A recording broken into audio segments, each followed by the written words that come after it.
दोस्तों नमस्कार। कुछ दिनों से देश के अंदर वक्फ बिल को लेकर बहुत चर्चा है। जगह जगह प्रोटेस्ट भी मुस्लिम समुदाय के लोग कर रहे हैं।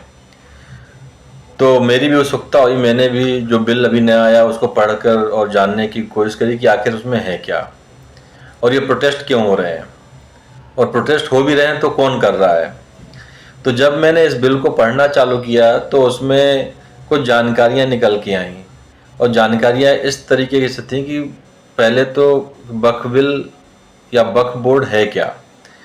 तो उसमें मुझे जानकारी जो निकल के आई वो ये थी कि जो वक्फ बोर्ड है वो मुस्लिम समुदाय के जो लोग हैं, अल्लाह के नाम पर जो लोग संपत्ति या ज़मीन दान करते हैं, और दान इसलिए करते हैं कि धार्मिक या सामाजिक इससे आप कार्य हो सकें या हो पाए, और उसका संरक्षण किसी को तो करना था। तो इसलिए वक्फ बोर्ड का निर्माण हुआ। वक्फ बोर्ड इस संपत्ति का संरक्षण करता है।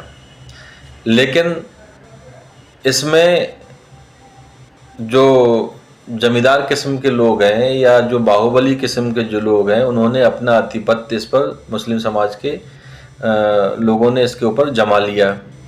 अब जब उन्होंने ये जमाया तो जो उसमें भी मुस्लिम समुदाय में भी अब पिछड़े समाज के भी लोग आते हैं। मुस्लिम हैं, पासकंदा मुस्लिम है, बोहरा समाज के मुस्लिम हैं, आगा खां मुस्लिम हैं, जो गरीब तबके से आते हैं।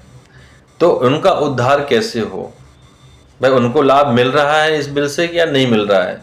तो जो पुराना जो वक्फ बोर्ड था उसमें इसका लाभ उन लोगों को नहीं मिल रहा था। तो जो बड़े तबके के जो लोग हैं, जिन्होंने भूमाफिया हैं, उन्होंने इसके ऊपर जो कब्जा करके रखा हुआ है, जो बड़े बड़े शॉपिंग मॉल्स उन्होंने वक्फ बोर्ड की संपत्ति पर बना रखे हैं, तो इसका लाभ उनको मिल रहा था।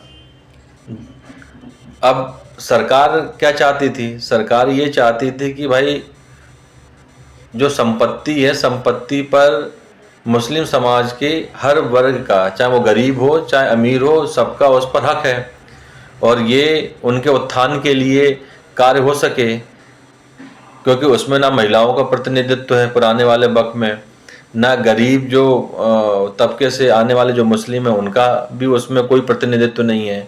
तो इसको लेकर, और वक्फ कभी भी किसी भी ज़मीन को लेकर वो अपना दावा पेश कर देता है।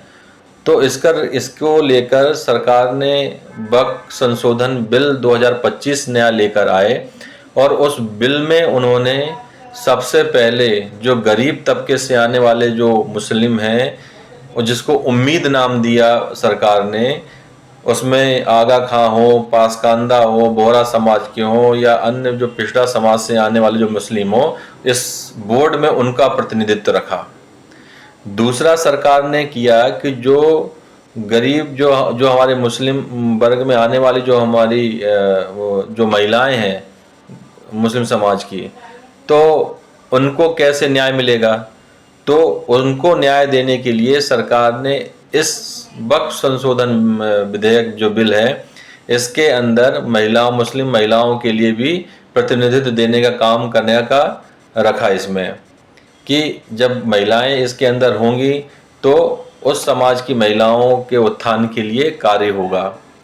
तीसरा, इस बिल के अंदर लेके आए कि जो कि यतीम हैं, जो जो विधवा हैं महिलाएं, उनको भी लाभ देने का काम इस बिल के माध्यम से करने का इन्होंने सोचा।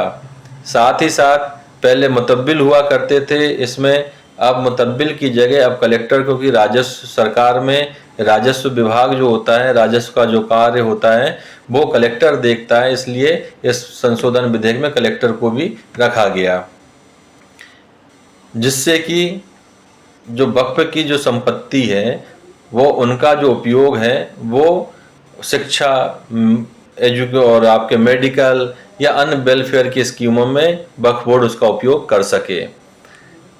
जो विवादित ज़मीन है, उन विवादित ज़मीनों को भी पहले वक्फ बोर्ड में ही ट्रिब्यूनल बनता था, उसमें ही अपील कर सकते थे, उसके बाहर नहीं कर सकते थे।